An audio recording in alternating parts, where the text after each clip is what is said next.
Malah saya capek, saya bilang ketemu banyak orang, ngomong terus nanti itu. Nah, Minggu saya tetap, Senin saya balik lagi untuk pemakaman.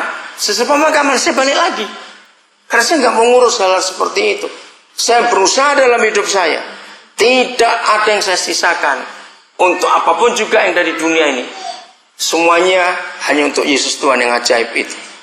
Karena itu yang kekal. Bukan berarti saya nggak menghormati keluarga, tidak. Jadi ketika Pak Edo apa berusaha untuk cari tiket, nggak usah, sudah untuk Cik Luis nggak usah. Nggak apa-apa kok nggak datang, semua keluarga sudah ngerti. Tapi pergi jauh dan mahal gitu, sayang uangnya itu. Saya ingin konsep ini ada dalam kehidupan saudara juga. Apa saja. Nah, maka itu kita temukan, kita cari. Apa yang masih menghalangi mata kita untuk bisa melihat seluruh rencana Tuhan. Tidak kebetulan kalau aku terakhir diberikan pujian itu. Tolong aku Tuhan untuk bisa melihat seluruh rencanamu dalam hidup ini. Tolong. Karena apa saudara? Panggilan Tuhan dalam kehidupan kita itu tidak diberikan kepada semua orang. Katakan amin. Betul atau tidak? Saya ulangi lagi supaya saudara terus ingat. Panggilan Tuhan dalam hidup kita tidak diberikan pada semua orang. Tiap kali orang bertemu, apalagi waktu Mami meninggal, kan banyak orang baru ketemu lengkap. Kami bersaudara itu 4 orang. Dan pasti mereka tanya, jadi yang jadi pendeta kecuali kamu siapa? Saya bilang gak ada, cuma saya. Nah itu saya makin yakin. Tuhan bisa saja pilih yang lain, kenapa dia pilih saya? Betul nggak? Ingat Yohanes 15:15 mengatakan bukan kamu yang pilih aku, tapi aku yang pilih kamu. Nah, kalau saudara sampai hari ini masih bisa dalam status pelayan Tuhan, jangan pernah anggap enteng. Itu anugerah yang luar biasa, saudara. Karena dia bisa pilih yang lain, bukan kita. Betul? Seperti presiden. Kenapa dia pilih menteri yang sekarang? Itu haknya. Kenapa nggak pilih saya? Nggak ada urusan. Gitu. Betul tidak? Apa urusannya? Ngerti cara ini? Maka itu jangan sampai kita mengecewakan apa yang Tuhan sudah buat. Nah, karena pilihan ini, setan itu nggak suka sama sekali. Mereka selalu berusaha supaya kita keluar dari kata panggilan ini. Katakan amin. Setan selalu berusaha untuk membuat kita keluar daripada kata panggilan ini. Jadi malam dalam pesawat dan perjalanan dari Jakarta menuju ke Timika, ternyata saya satu pesawat dengan Dr. Agus Sumule. Ya, dia itu penasihat gubernur. Dia itu orang hebat untuk Papua ini. Ternyata bulan Juli yang lalu dia utus salah seorang yang dia percaya untuk tinggal di Nabire selama kurang lebih sebulan. Saya tanya ada apa? Saya nggak tahu karena waktu Juli memang saya nggak ada di sini. Nah ternyata pejabat ini ingin mengetahui apa yang dialami. Jadi orang ini diutus bukan wawancara kepada pengurus yayasan, tapi wawancara semua guru, khususnya yang sudah S1, S2. Saya yang S3-nya nggak ada di situ. Saudara Emi, Selmi Dede lagi di luar.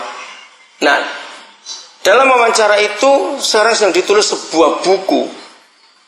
Apa yang ada dalam hati para guru sosok kita di Nabire itu. Begitu berat mengasuh anak-anak Papua, tidak ada gaji. Bahkan saudara sekarang ada seorang guru namanya Pak Cahyo. Kita nggak pernah kenal dia. Pak Cahyo ini guru di sekolah terkenal di Surabaya. Dia terima gaji sebulan dengan les-les semuanya itu hampir 5 juta. Itu sebulan. Nah, awal tahun ini dia kontak saya. Dia bilang, saya ini guru, gini-gini saya ingin ngabdi di Papua. Oh ya boleh. Saya kenakan pada saudara Gunawan. Jadi mereka urusan saja. Nah, semua kami nggak tahu dia ini orang apa, kami juga nggak tanya begitu. Setelah ketika tiba, kami baru tahu ternyata dia itu orang Tionghoa. Nah, saya tahunya itu kalau dia itu sehebat itu. Suatu hari saya diajak makan oleh satu keluarga bersama anak-anaknya. Terus anaknya ini cerita, Pak, guru saya itu ikut Om Daniel katanya.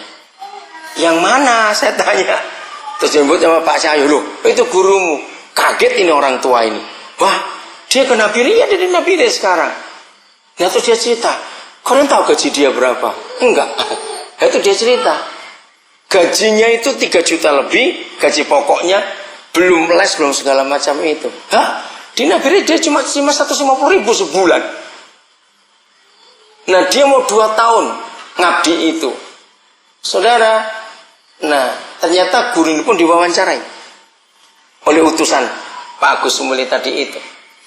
Nah, terus saya tanya, jadi Pak hasilnya apa dari penelitian itu?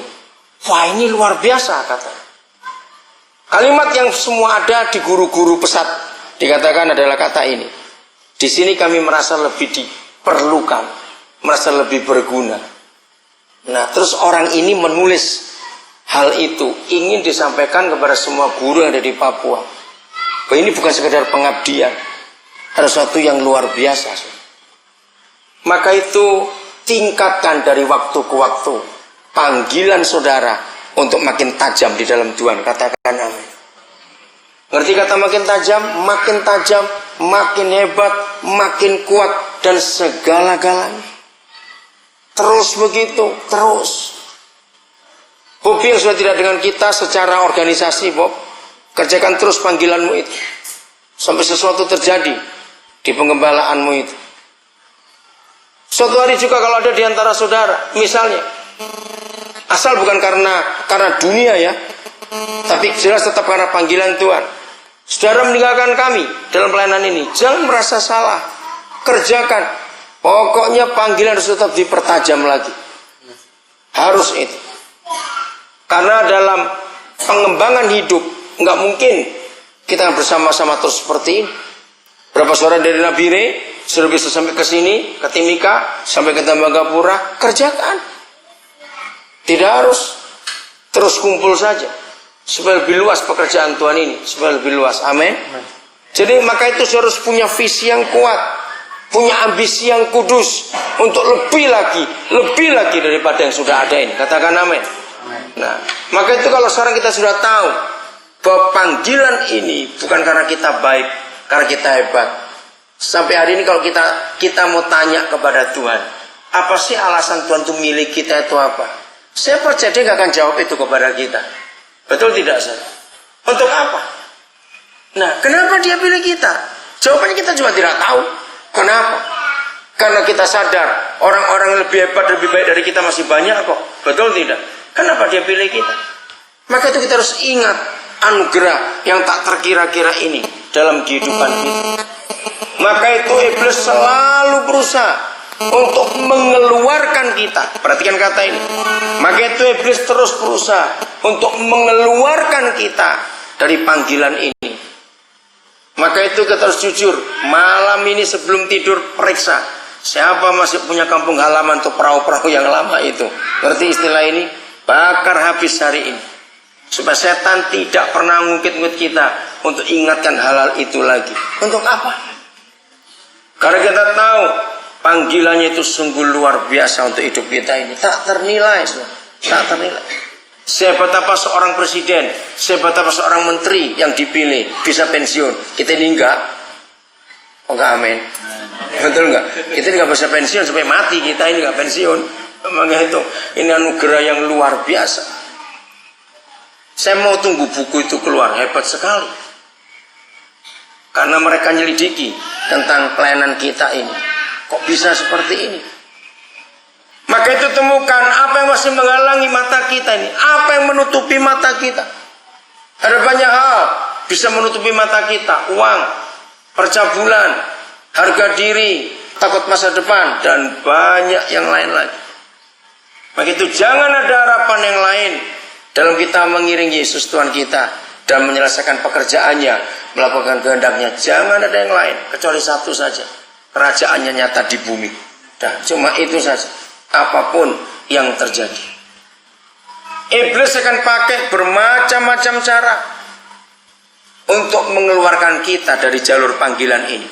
Catat kata ini. Iblis akan pakai bermacam-macam cara untuk mengeluarkan kita dari panggilan ini. Kalau dia tidak bisa pakai yang lain lagi, yang jauh-jauh atau istilah kampung halaman tadi itu, maka iblis akan pakai orang-orang dekat di antara kita semua. Maka itu kita harus jaga hati, jaga hidup, jaga diri kita terhadap semua hal-hal seperti itu.